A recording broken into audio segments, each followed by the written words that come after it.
Good evening, Aniruddha. Good evening to all. चलिए, तो कल तक बच्चों हम लोगों ने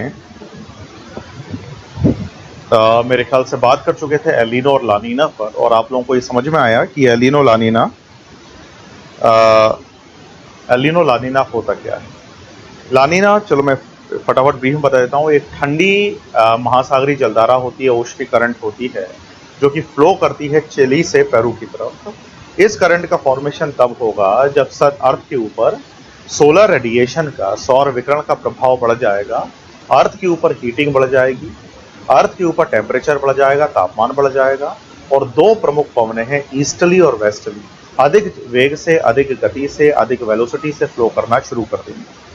ठीक है, तो इन सारे रीजंस के कारण एक ठंडी जलधारा का या ओशनिक करंट का फॉर्मेशन होता है चिली से पेरू की तरफ, और ये फ्लो करती है साउथ से नॉर्थ की तरफ। ठीक है, अच्छा, अब बच्चों हम लोगों को एक टॉपिक को कवर करना है। जैसे मैं आपको बता रहा था कि आपके सिलेबस में दिया गया है एलिनो लानीना, और एक और टॉपिक दिया गया है, वो है साउदर्न ऑसिलेशन।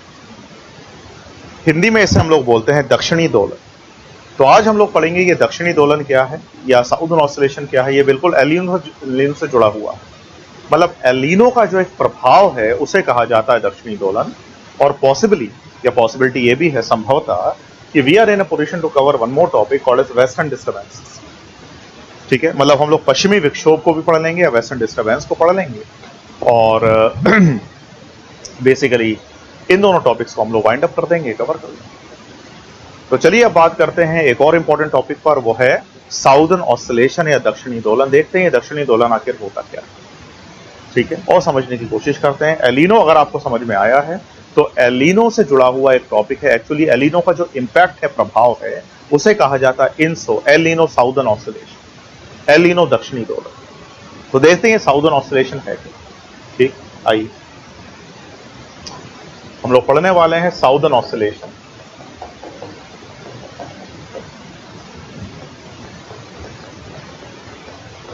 और इसको हिंदी में बोला जाता है दक्षिणी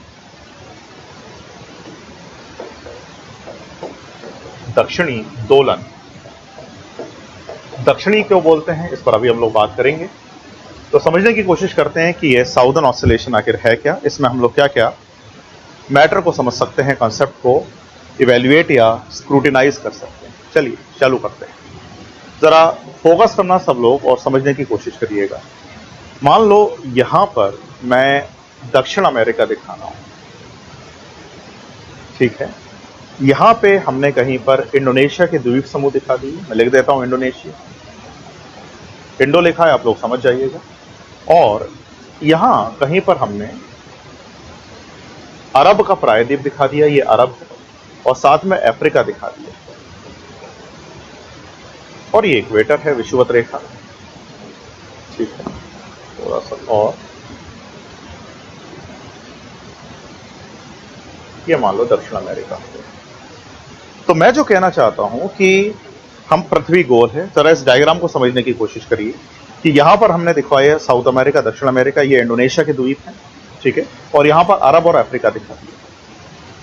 मैप में भी मैं दिखाने की कोशिश करता हूं, आपको कनेक्ट करना है इससे। देखिए ये हमारी पूरी पृथ्वी है।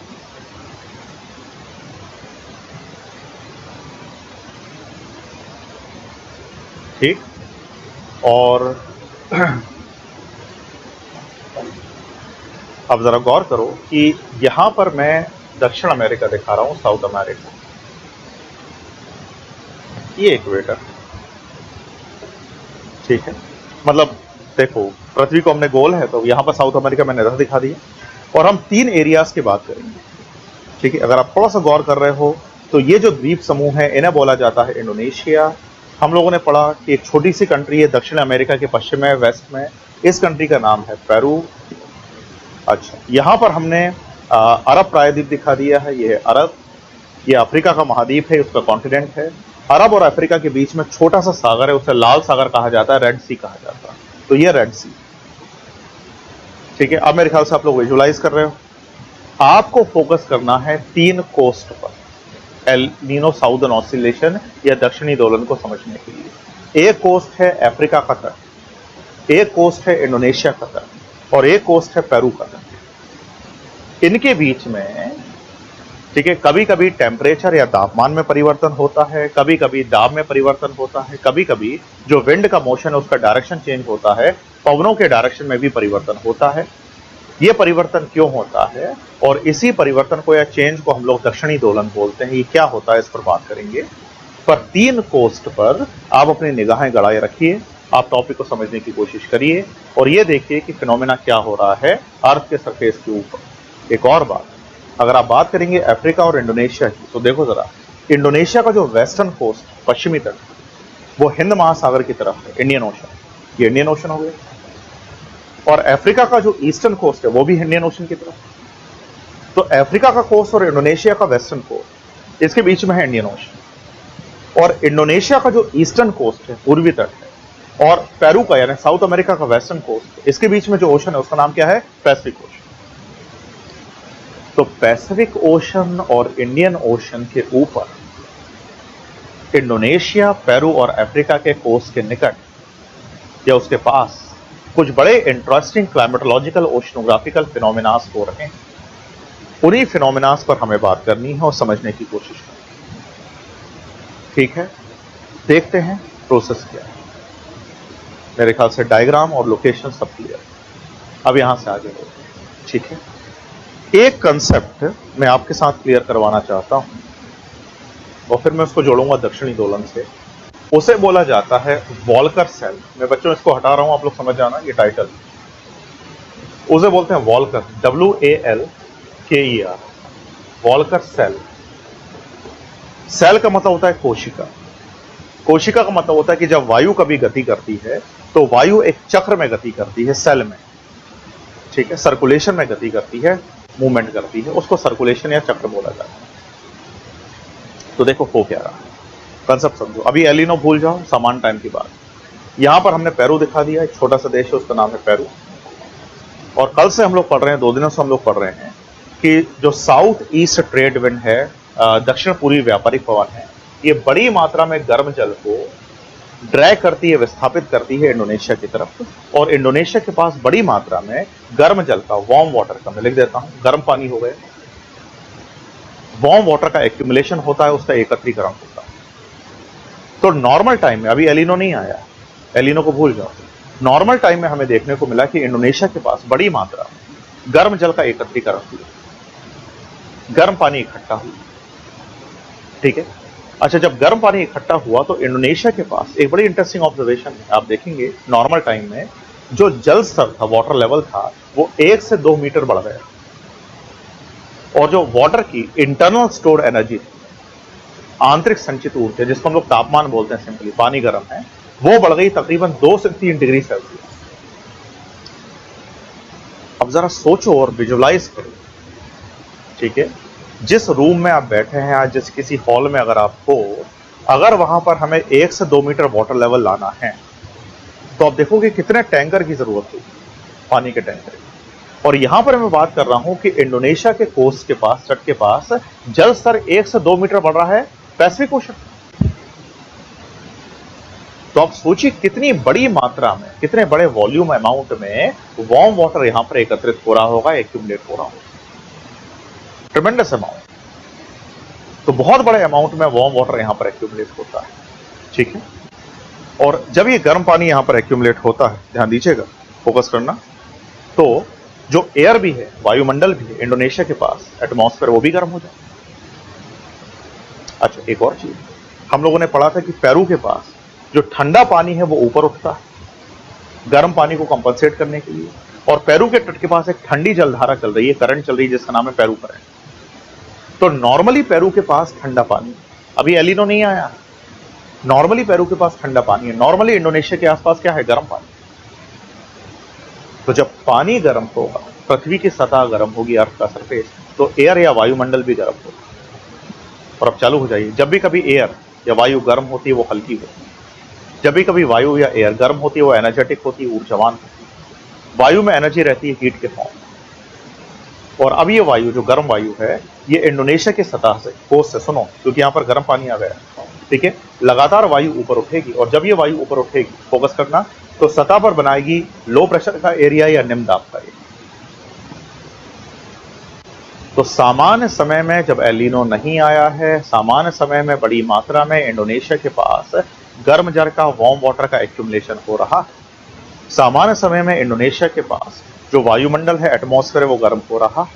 जब वायु या एयर गर्म हो जाती है तो एयर हल्की एनर्जेटिक हो जाती है, और हल्की एनर्जेटिक वायु या एयर हमेशा सरफेस से ऊपर उठती है और सरफेस पर क्या बना देती है? लो प्रेशर बना देती है।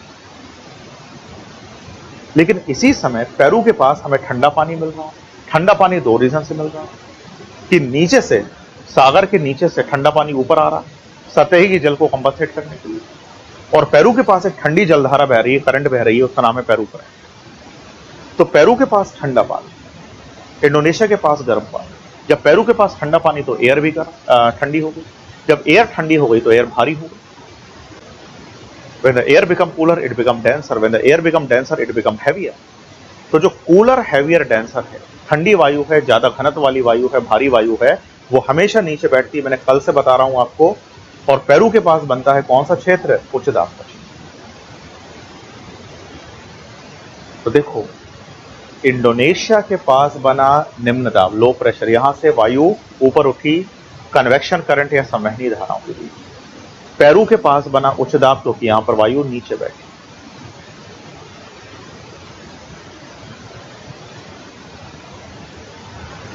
ठीक हुआ? क्लियर? नेचर का एक सिद्धांत है, प्रिंसिपल है। आपने दौड़ना शुरू किया, 1 घंटे 2 घंटे दौड़ोगे जब तक आप में एनर्जी है। जैसे ही आपकी एनर्जी खत्म हो गई, आप नीचे बैठ जाओगे। आपने ग्लूकोज पिए, केले वेले खा लिए, थोड़ा रेस्ट कर लिया, एनर्जी और आ गई, तो 500 मीटर और दौड़ लोगे। तो जब तक वायु में एनर्जी है, हीट है, तब तक तो वो मूव करेगी।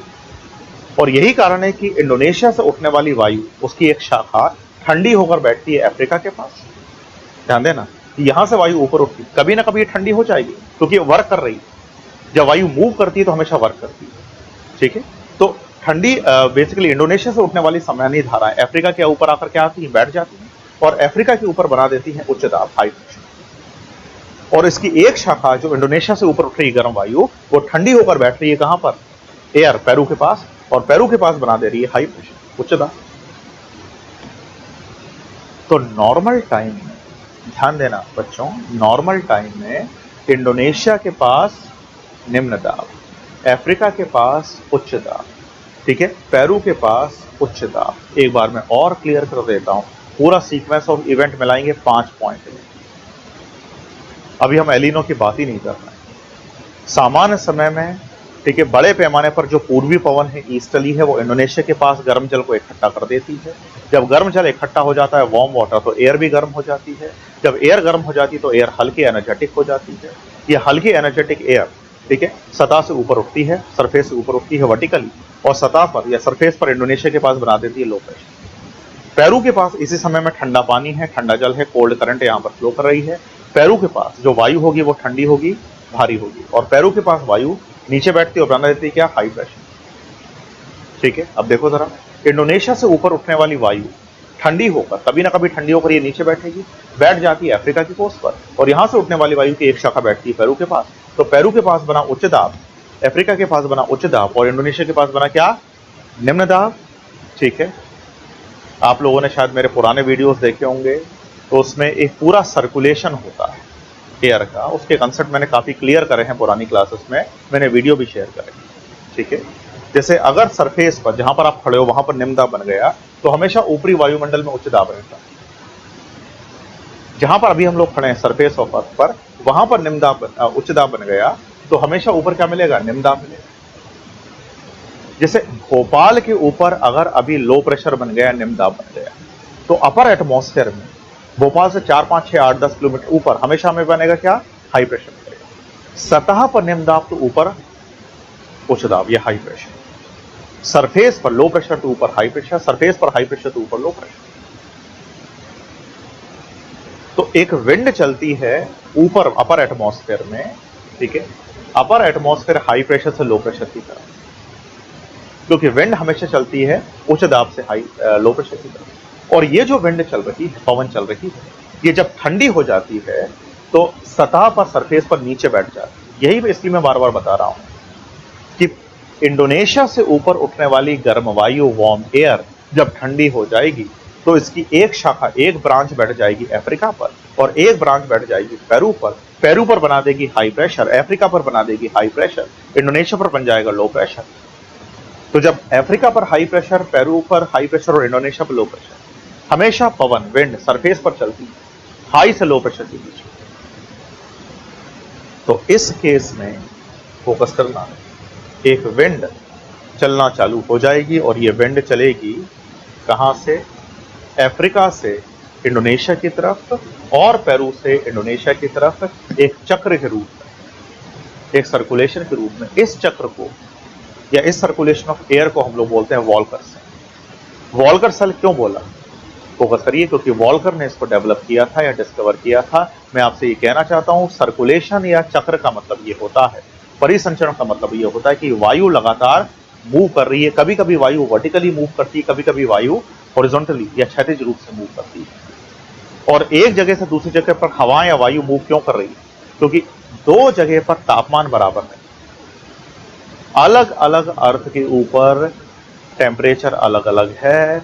आपको ये समझना पड़ेगा कि वायुमंडल में या एटमॉस्फेयर में एयर मूव क्यों करती है, क्योंकि कुछ जगह एयर वार्म, कुछ जगह एयर ठंडी।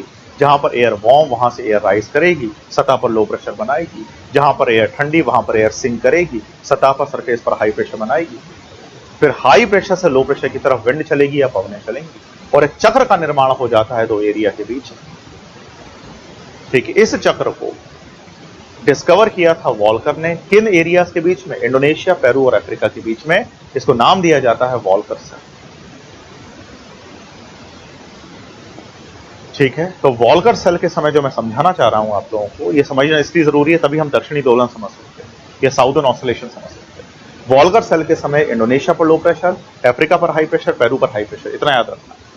और अफ्रीका से इंडोनेशिया की तरफ और पेरू से इंडोनेशिया की तरफ विंड्स चल रही हैं, पवन चल रही है। यह नॉर्मल वॉल्कर सेल। ठीक, लेकिन जब जब कभी एल नीनो आता है, एल नीनो का फॉर्मेशन होता है, अभी एल नीनो नहीं बना, तो ये वॉल्कर सेल पलट जाएगा। और जब ये वॉल्कर सेल पलट जाएगा मतलब जहां पर लो प्रेशर था वहां पर हाई प्रेशर बन जाएगा, जहां पर उच्च दाब था वहां पर निम्न दाब बन जाएगा, और विंड का डायरेक्शन भी पलट जाएगा। ये कैसे हुआ, इस पर हमें बात करना है। जब ये पूरा वॉल्कर सेल पलट जाएगा तब इसे बोलते हैं एल नीनो साउदर्न ऑसिलेशन या एल नीनो दक्षिणी दोलन। क्योंकि जब एल नीनो का फॉर्मेशन होता है तो वॉल्कर सेल पलट जाता है, रिवर्स हो जाता है। ये कैसे होता है, इसी टॉपिक पर हम लोग बात करेंगे। मेरे ख्याल से यहां तक आपके कंसेप्ट क्लियर हुए बच्चों?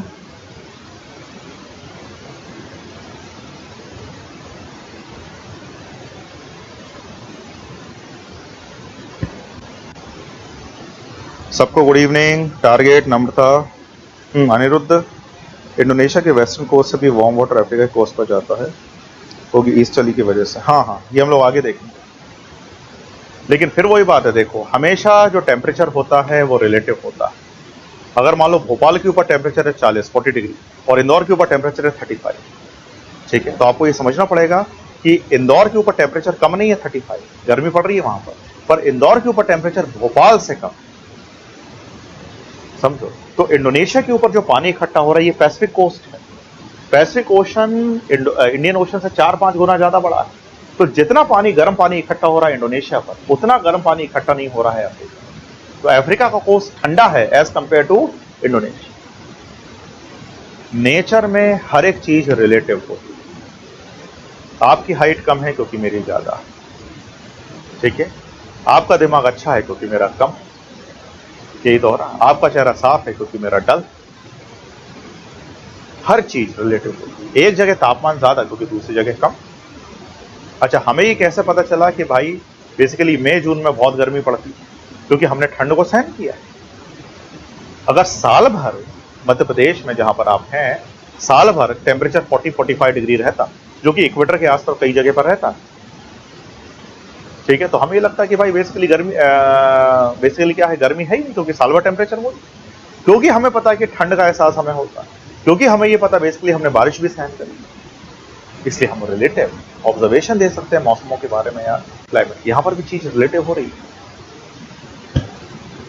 समझ रहे हैं आप? ठीक, तो मेरे ख्याल से वॉल्कर सेल समझे आप लोग, कोई दिक्कत? एक डायग्राम मेरे साथ ड्रॉ करना और कोई क्वेश्चन हो तो मुझे बताइएगा। ये डायग्राम तो थोड़ा सा टेक्निकल है, मैं सिंपल डायग्राम बनाने की कोशिश करता हूं। ठीक है, आओ मेरे साथ ड्रॉ करो। देखो, यहां पर हम लोग दिखा रहे हैं इंडोनेशिया, ये हो गया कोस्ट पेरू का, और यहां पर हमने दिखा दिया अफ्रीका। इंडोनेशिया के पास बहुत बड़ी मात्रा में गर्म जल, मैं वार्म वाटर लिख देता हूं, वार्म वाटर या गर्म जल का एकत्रीकरण हुआ, और इंडोनेशिया के पास एयर भी गर्म हो गई। जब एयर गर्म हो गई तो एयर राइज करी और इंडोनेशिया के ऊपर बना दिया क्या, लो प्रेशर। पेरू के पास ठंडा जल था तो पेरू के ऊपर एयर सिंक करी यानी नीचे बैठी, और पेरू के ऊपर बना दिया क्या, हाई प्रेशर। ठीक है, फिर विंड चली एक ऊपर एटमॉस्फेयर में, एक लंबी प्रोसेस है, आप लोग वीडियो में देखना तो आपको और समझ में आएगा। और एक ब्रांच विंड की या शाखा विंड की अफ्रीका के पास भेज गई, वहां पर बना दिया हाई प्रेशर, और पेरू के पास अफकोर्स है हाई प्रेशर। तो इंडोनेशिया के पास लो प्रेशर, पेरू के पास हाई प्रेशर, अफ्रीका के पास हाई प्रेशर। ठीक, अब ठीक है, जो विंड चलेगी, फोकस करना, वो चलेगी अफ्रीका से इंडोनेशिया की तरफ और पेरू से इंडोनेशिया की तरफ एक चक्र के रूप में। चक्र का मतलब होता है एयर का वर्टिकल हॉरिजॉन्टल मूवमेंट, एयर का विस्थापन, संचरण, वायु का संचरण। क्यों? क्योंकि हर जगह तापमान बराबर नहीं, और इसी को, इस चक्र को या सर्कुलेशन ऑफ एयर को, वायु के, डिस्कवर किया था मिस्टर वॉल्कर ने, और इसे कहा जाता है वॉकर सेल। ठीक है, ये डायग्राम बनाइए और कोई क्वेश्चन हो तो मुझे पूछिए। विंड अफ्रीका से इंडोनेशिया की आती है, वार्म होती है। हाँ, वो वार्म ही होती है क्योंकि इक्वेटर के पास चल रही है।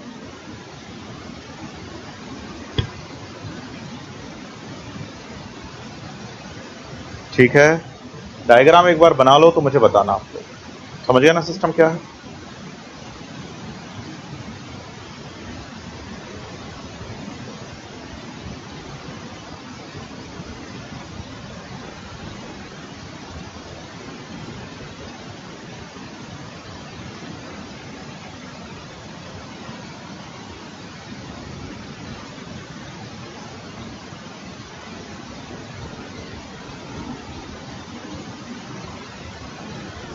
डायग्राम बना लें तो मुझे इन्फॉर्म करें, मैसेज कर दें, फिर हम आगे बढ़ेंगे बच्चों।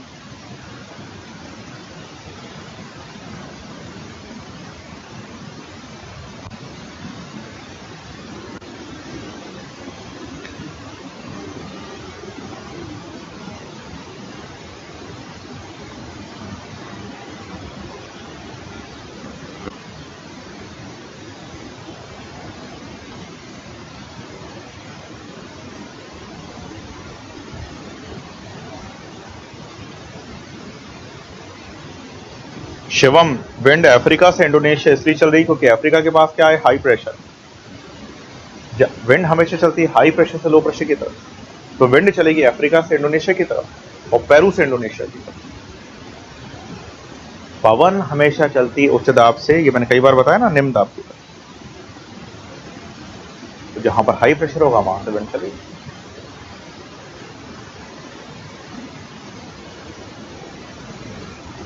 ठीक,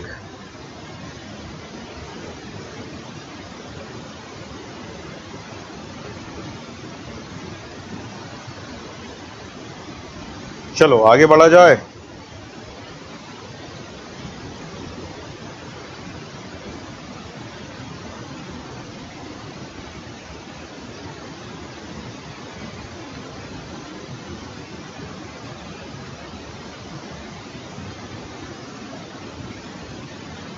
आगे बढ़े बच्चों, जल्दी बताओ।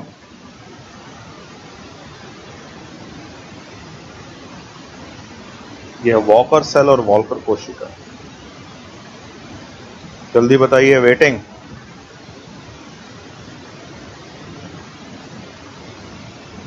गुड, चलो।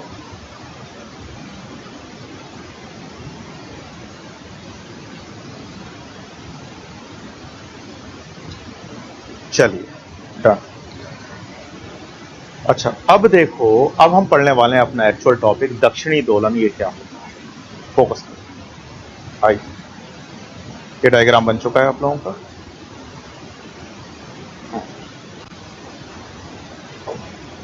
थोड़ा ध्यान दो कि मान लो ये है आप कह सकते हैं साउथ अमेरिका, यहां पर हमने दिखा दिया इंडोनेशिया, और ये है अरब प्रायद्वीप, और यहां पर हमने अफ्रीका दिखा दिया। तो ये अफ्रीका हो गया, यहां पर मैं इंडोनेशिया लिख देता हूं, और ये है विषुवत रेखा। विषुवत रेखा के दक्षिण में साउथ अमेरिका के वेस्ट में एक छोटा सा कंट्री है, उसका नाम है क्या, पेरू। तो हमारा कंसेप्ट ये है कि ये साउदर्न ऑसिलेशन क्या है, दक्षिणी दोलन क्या है, जरा देखते हैं और समझना बात को ठीक से। देखो, जब जब कभी एलिनो का फॉर्मेशन होता है, मान के चलो कि एलिनो बन चुका है, और एलिनो कब बनता है, जब ईस्टर्ली वेस्टर्ली का वेलोसिटी और वेग कम हो जाता है। तो एलिनो नॉर्मली एक गर्म महासागरी जलधारा है, वार्म ओशनिक करंट है, ये एलिनो बन चुका है, मैं यहां लिख देता हूं। और एलिनो का जो फ्लो होता है, मूवमेंट होता है, वो पेरू से चिली की तरफ होगा, नॉर्थ साउथ डायरेक्शन में, उत्तर दक्षिण दिशा में। जब जब कभी एलिनो का फॉर्मेशन होगा, लॉन्ग सन स्पॉट के समय, दीर्घ सौर कलंक के समय, ध्यान देना, ठीक है, तो पेरू के पास जो पानी होगा वो गर्म हो जाएगा, मतलब पेरू के पास लगातार गर्म पानी इकट्ठा होना चालू हो जाएगा, पढ़ा है हम लोगों ने पूरा। और इंडोनेशिया के पास उतना गर्म पानी इकट्ठा नहीं होगा। तो अब एलिनो के समय पेरू के पास पानी क्या हो गया, ज्यादा गर्म हो गया, ज्यादा वार्म हो गया, या बहुत ज्यादा वार्म हो गया। और इंडोनेशिया के पास पानी उतना गर्म नहीं है, मतलब पेरू का तट ज्यादा गर्म हो गया एज कंपेयर टू इंडोनेशिया। और यही कारण है कि पेरू के ऊपर एलिनो के समय जो वायु होगी, एटमॉस्फेयर होगा, वो ज्यादा गर्म हो जाता है, वायुमंडल गर्म हो जाता है। ठीक, जैसे ही वायुमंडल या वायु गर्म होगी जिसके पास, पेरू के कोस्ट के पास, तो हमेशा ध्यान रखना बच्चों, जैसी वायुमंडल या वायु गर्म होती है तो वायु, ठीक है, अब ये वायु है, एयर है, सतह से ऊपर उठ रही, और जब वो सतह से, सरफेस से ऊपर उठती है तो सरफेस पर क्या बनाती है, लो प्रेशर। अच्छा, वही चीज ध्यान दो कि पेरू से उठने वाली वायु, गर्म air, warm air, energetic air की एक ब्रांच ठंडी होकर बैठ जाती है इंडोनेशिया पर, क्योंकि इंडोनेशिया इस समय उतना ठंडा नहीं, उतना गर्म नहीं है जो कि पेरू है, या पेरू ज्यादा गर्म हो गया एज कंपेयर टू इंडोनेशिया। तो एलिनो के समय पेरू से उठने वाली एयर या एयर पार्सल ठंडी होकर बैठती है इंडोनेशिया के ऊपर, और इंडोनेशिया के ऊपर बना देती है क्या, हाई प्रेशर का एरिया।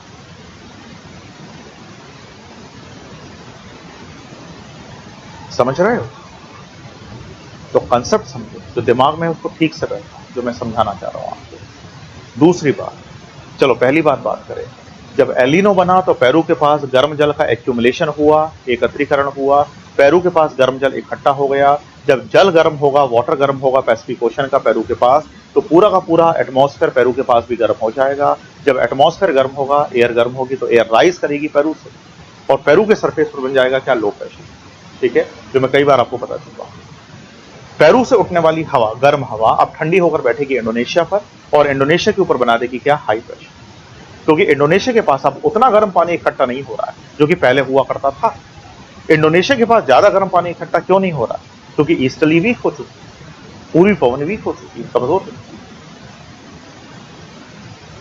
अच्छा, ध्यान दो कि अफ्रीका का जो कोस्ट है, समझना बच्चों, वो भी इक्वेटर के पास, तो टेक्निकली, मेट्रोलॉजिकली, जलवायु के अनुसार ये भी गर्म क्षेत्र, ये भी गर्म क्षेत्र। पहले तो ऐसा होता था नॉर्मल टाइम में, फोकस करिए, कि मान लो ये इंडोनेशिया है और ये अफ्रीका है, तो इंडोनेशिया से जो हवा, वायु गर्म होकर ऊपर उठती थी, वो ठंडी होकर बैठती थी अफ्रीका के ऊपर, और अफ्रीका के ऊपर हाई प्रेशर बना देती थी।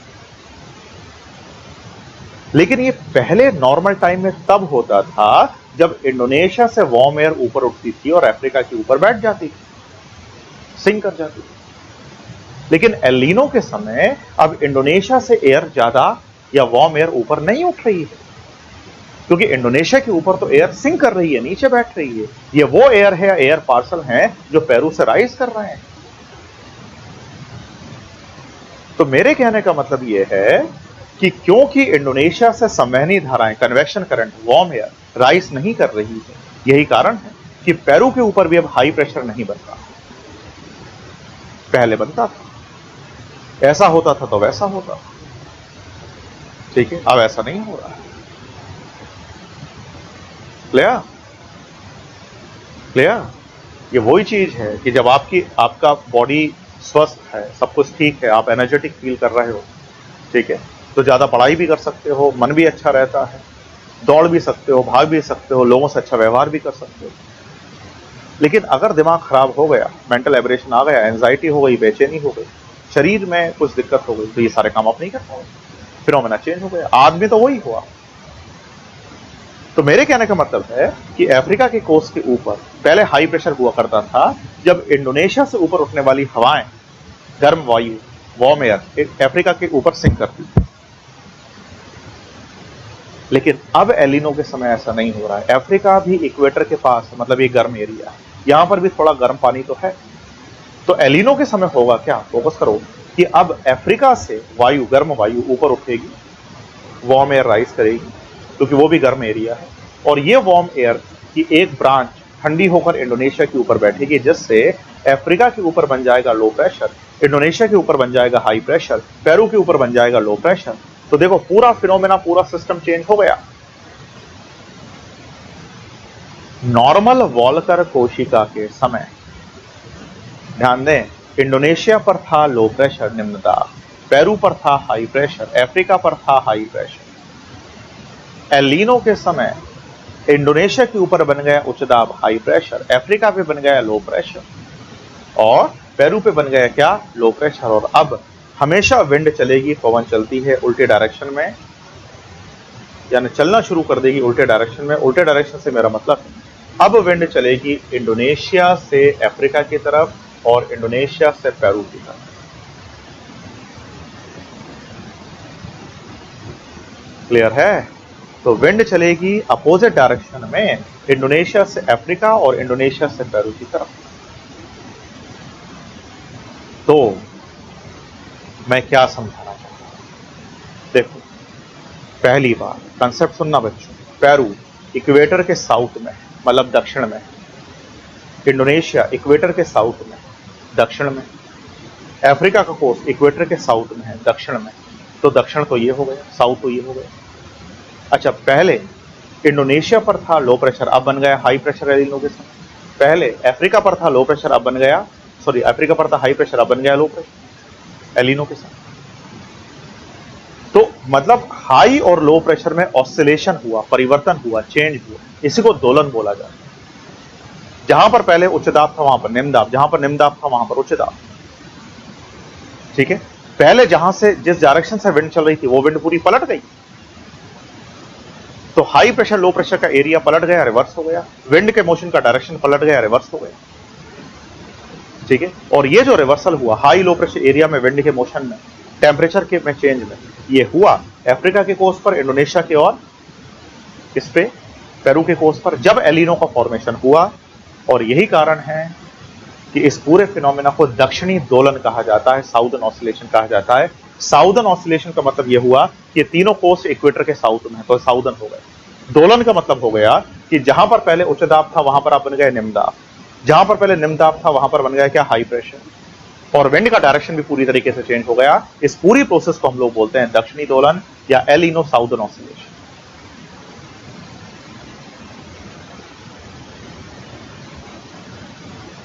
क्या बोलोगे, El Nino southern oscillation, El Nino दक्षिण दोलन, यही टॉपिक आपके सिलेबस में है। जब जब कभी एल नीनो का फॉर्मेशन होगा तो उच्च दाब निम्न दाब के क्षेत्र बदल जाएंगे, एक बात। दूसरा, और जो पूरी वॉल्कर साइकिल होगी वो रिवर्स होगी। अब मैं कंपेयर करके बताता हूं, मेरे ख्याल से सिस्टम आप समझे। एक डायग्राम मैं ड्रॉ करता हूं और मेरे साथ कनेक्ट करना है इस पूरे डायग्राम के साथ इस कंसेप्ट में, ठीक है। आइए सर देखो,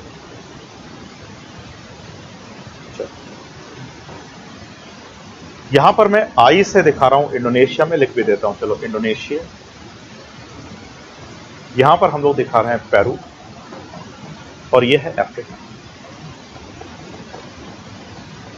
चलो, तो कंसेप्ट ये है कि सामान्य समय में, नॉर्मल टाइम में, इंडोनेशिया पर ज्यादा गर्म जल था, वहां से वायु ऊपर उठी, एयर ऊपर उठी, और एयर ठंडी होकर सिंक कर गई अफ्रीका पर, और एक ब्रांच ठंडी होकर सिंक कर गई पेरू पर।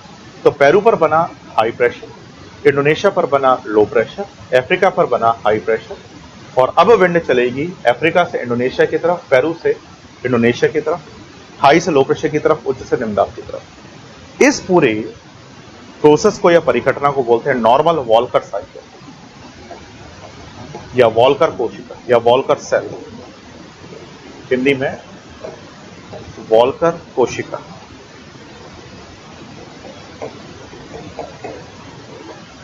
ठीक है, लेकिन जब जब कभी एल नीनो का फॉर्मेशन होता है, फोकस करो, तो यहां पर हम दिखा रहे हैं इंडोनेशिया, यह है पेरू। पेरू इंडोनेशिया के किस में है? पूर्व में, और इंडोनेशिया के पश्चिम में क्या है? अफ्रीका। तो जब एल नीनो का फॉर्मेशन होता है बच्चों, हमेशा ध्यान रखना, पेरू के पास ज्यादा गर्म चल रहेगा, और वायु भी, एयर भी वहां पर गर्म हो जाएगी। पेरू से एयर राइज करेगी, इसकी एक ब्रांच आकर बैठेगी इंडोनेशिया के ऊपर। इसी समय अफ्रीका से एक ब्रांच एयर राइज करेगी, एक ब्रांच आकर बैठेगी इंडोनेशिया के ऊपर। तो इंडोनेशिया पर बन गया हाई प्रेशर, अफ्रीका पर बन गया लो प्रेशर, पेरू पर बन गया लो प्रेशर, और अब विंड चलेगी अपोजिट डायरेक्शन में, मतलब विंड चलेगी इंडोनेशिया से अफ्रीका की तरफ और इंडोनेशिया से पेरू की तरफ। इस पूरी प्रोसेस को बोलते हैं एल नीनो। ये ईयर में लिख देता हूं, साउदर्न ऑस्सिलेशन, साउदर्न ऑस्सिलेशन, और हिंदी में इसे बोलते हैं दक्षिणी दोलन। दक्षिणी क्यों? क्योंकि तीनों एरिया, अफ्रीका वगैरह दक्षिणी गोलार्ध में, हिंद महासागर पैसिफिक ओशन के ऊपर। ठीक है, इसे बोलते हैं हिंदी में दक्षिणी दोलन।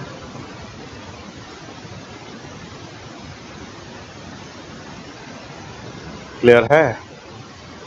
ये दोनों डायग्राम दिमाग में रखना।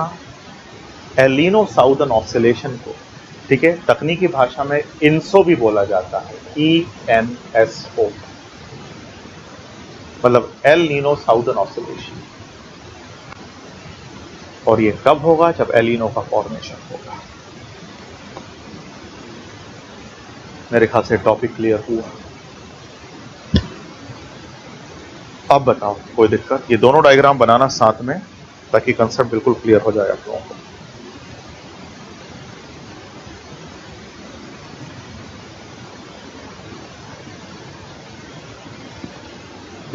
डायग्राम बनाओ और मुझे बताओ कोई दिक्कत हो तो।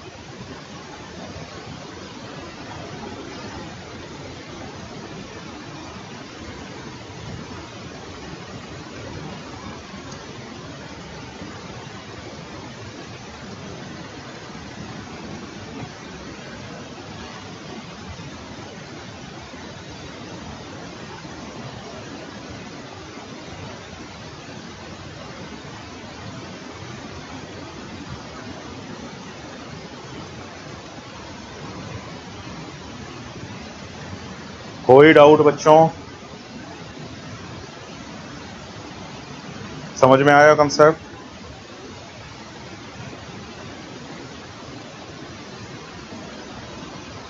क्लियर हुआ?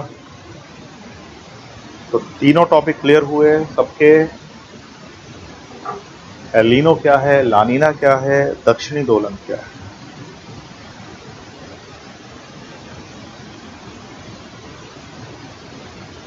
ठीक, very good, very good, very good. चल, अब सुनो मेरी बात। तो यहां पर हमने तीन इंपॉर्टेंट टॉपिक को कवर किया, एल नीनो, ला नीना और दक्षिणी दोलन। एक टॉपिक आपको और बचा है, वो है वेस्टर्न डिस्टर्बेंस, जिसे पश्चिमी विक्षोभ बोला जाता है। अच्छा, वेस्टर्न डिस्टर्बेंस एक चक्रवात है, साइक्लोन, मतलब एक तरह की विंड। इस विंड पर हम लोग अलग से बात करेंगे क्योंकि दूसरा टॉपिक है, पर मेरे ख्याल से तीन टॉपिक जो बिल्कुल जुड़े हुए हैं, ये तीनों टॉपिक बिल्कुल क्लियर हो गए होंगे। ठीक है, अब इसके एक लंबा डिस्कशन है कि इसके प्रभाव क्या होते हैं, पर वो टॉपिक आपके पीटी में नहीं आएंगे और मेंस के टॉपिक।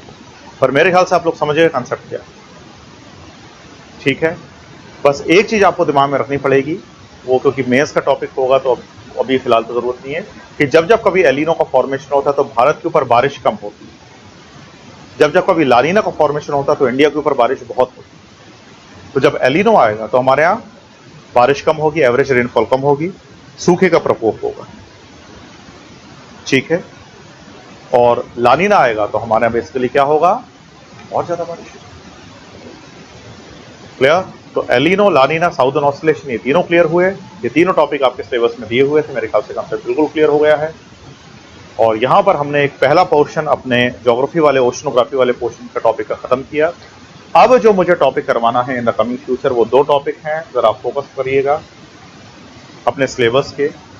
देखो, एक टॉपिक है वेस्टर्न डिस्टर्बेंस, जो कि एक साइक्लोन है, चक्रवात, इस पर हम लोग बात करेंगे। और दूसरा टॉपिक है मेजर साइक्लोन्स इन इंडिया। ये तो मुझे टॉपिक करवाना है। तो इस टॉपिक को हम थोड़ा सा बाद में कराएंगे, 4-5 दिन के बाद करेंगे, क्योंकि एक स्ट्रेच में से खत्म करेंगे। इसके बीच में दूसरे टीचर आके ये दूसरे टॉपिक कवर करवा देंगे आप लोगों को, ठीक है। अच्छा, अब एक इंफॉर्मेशन है आप लोगों के लिए, एक सूचना है, थोड़ा सा ध्यान देना कि कल से हम एक और टीचर को इन्वॉल्व कर रहे हैं आपके साथ, ताकि आपका थोड़ा सा और वैल्यूड एडिशन हो। और नारायण सर जुड़ेंगे, उनकी बड़ी यूनिक कैपेसिटी है टॉपिक को कवर करवाने की। और नारायण सर भी यूनिट 10 के कुछ टॉपिक्स को कवर करवाएंगे स्वतंत्र सर के साथ। तो कल से आपकी क्लास रहेगी स्वतंत्र सर की, नारायण सर की और प्रवीण सर की क्लास चल रही है। ये टॉपिक बड़े बड़े हैं, तो इस पर ज़्यादा तवज्जो हमें देना पड़ेगा, यूनिट 1 पर और यूनिट 10 पर। ज्योग्राफी तो हम लोग जल्दी कवर कर लेंगे, ठीक है। तो कल थोड़ा सा मैं 3-4 दिन का ब्रेक लूंगा, 3-4 दिन के बाद फिर अब आपसे जुड़ता हूँ। साइक्लोन हम लोग कवर करते हैं, इसी बीच में इंडियन ज्योग्राफी के जो दूसरे टॉपिक ऐड हुए हैं उसको कवर करने के लिए दूसरे टीचर आएंगे। लेकिन कल हमारे साथ नारायण सर जुड़ेंगे, वो यूनिट 10 के कुछ टॉपिक को कवर करवाएंगे स्वतंत्र सर के साथ, ठीक है।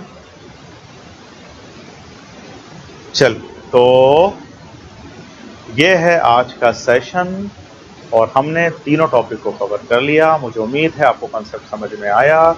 नोट्स आपके पास अवेलेबल हैं, नोट्स को प्लीज देखिए, समझिए, पढ़िए, रिवाइज करिए, ठीक है। और फिर उसको यूजर करिए, एसिमुलेट करिए, सारे क्वेश्चन आपसे बनेंगे, ठीक हुआ? और बताओ बच्चों, कोई डाउट? अच्छा, लानीना के समय वॉल का सर्कल स्ट्रांग हो जाएगा? हाँ बिल्कुल हो जाएगा, बहुत अच्छे अनिरुद्ध, वेरी गुड। लानीना के समय वॉल का साइकिल और स्ट्रांग हो जाता है और बहुत बारिश होती है इंडिया। उसको मैं साइक्लोन के साथ आपको करवा दूंगा, पर अभी फिलहाल मेरे ख्याल से इतने कंसेप्ट क्लियर हो गए होंगे आप।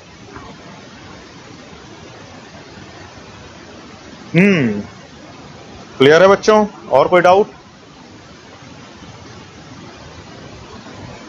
चलो, तो आज सभा को हम लोग समाप्त करें। मुझे छोटा सा टॉपिक करवाना था, ये टॉपिक खत्म हो गया। कल से आपकी नारायण सर के साथ और स्वतंत्र और प्रवीण सर के साथ आपकी क्लास कंटिन्यू रहेगी। 4-5 दिन के बाद मैं फिर मिलता हूँ आपसे, बाकी बच्चे टॉपिक कवर करवा दें, क्योंकि ओशनोग्राफी के एक साथ लगे हुए टॉपिक थे, इसलिए हमने एक स्ट्रेच में से खत्म कर दिया।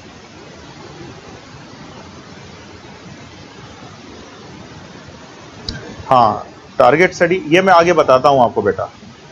थोड़ा एक टॉपिक हमें पढ़ना है ना, कॉन्सिक्वेंस ऑफ क्लाइमेट चेंज, उसमें मैं आगे बताता हूँ कि कैसे इंडियन रेनफॉल को इन्फ्लुएंस करता है, इस पर आगे बात करेंगे। अभी पहले कॉन्सेप्ट समझ जाओ, ठीक? चलिए, और कोई क्वेश्चन बच्चों?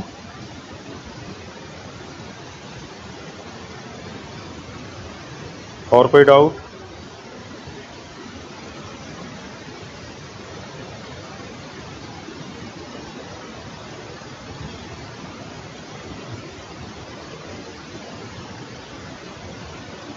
ठीक है, चलो, तो सबको थैंक यू। और चलिए, मेरे ख्याल से आप लोग कोर्स को एंजॉय कर रहे हो, समझ में भी आ रहा है, टॉपिक भी तैयार हो रहे हैं, बस अब अच्छा परफॉर्म करके आना, ठीक है।